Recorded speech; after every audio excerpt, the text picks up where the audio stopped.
आपको वो दौर याद ही होगा जब हम सब मास्क, सैनिटाइजर और सोशल डिस्टेंसिंग के साथ जिंदगी जी रहे थे। ये बात अब हम इसलिए कर रहे हैं क्योंकि कोरोना वायरस एक बार फिर सुर्खियों में है। सिंगापुर और हांगकांग में मामले बढ़ रहे हैं और भारत में भी इसकी हल्की आहट सुनाई दे रही है। लेकिन इससे घबराएं नहीं, बल्कि सतर्क रहें। मई 2025 की बात करें तो भारत में कोरोना के मामले बढ़ रहे हैं, लेकिन स्थिति अभी काबू में है। केंद्रीय स्वास्थ्य मंत्रालय के अनुसार 25 मई 2025 तक देश में 297 सक्रिय मामले हैं। पिछले हफ्ते यानी 18 से 25 मई की बात करें तो इन दिनों में 176 नए मामले सामने आए हैं, जिनमें सबसे ज्यादा केरल 102, महाराष्ट्र 47 और तमिलनाडु 29 से हैं। बेंगलोर में हाल ही में एक मरीज की मौत हुई और देहरादून में 3 नए मामले दर्ज किए गए हैं।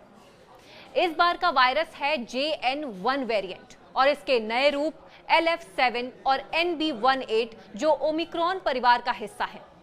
अच्छी खबर यह है कि ज्यादातर मामले हल्के हैं। लक्षणों में बुखार, खांसी और थकान शामिल हैं।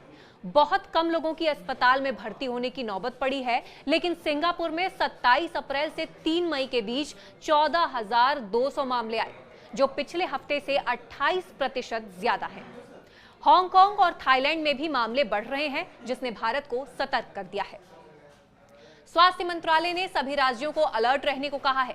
दिल्ली, बेंगलोर और देहरादून जैसे शहरों में अस्पतालों को अतिरिक्त बेड और टेस्टिंग किट तैयार रखने के निर्देश हैं। हाल ही में big boss fame Shilpa Shirodkar भी कोरोना पॉजिटिव पाई गई, जिससे लोगों का ध्यान फिर इस बीमारी की ओर आ गया। इस बीमारी से घबराएं नहीं, बल्कि जरूरी प्रिकॉशंस लें। मास्क पहने, खासकर भीड़ भाड़ वाली जगहों पर। हाथ धोएं, साबुन और सैनिटाइजर का इस्तेमाल करें। लक्षण दिखे तो टेस्ट कराएं। बुखार, खांसी या सांस की तकलीफ हो तो तुरंत डॉक्टर से संपर्क करें। वैक्सीन बूस्टर लें। अगर आपने अभी तक बूस्टर डोज नहीं लिया तो नजदीकी स्वास्थ्य केंद्र पर जाएं। अभी पूरी तरह खत्म नहीं हुआ है कोरोना, लेकिन हमारी सावधानी और वैक्सीन की ताकत इसे काबू में रख सकती है।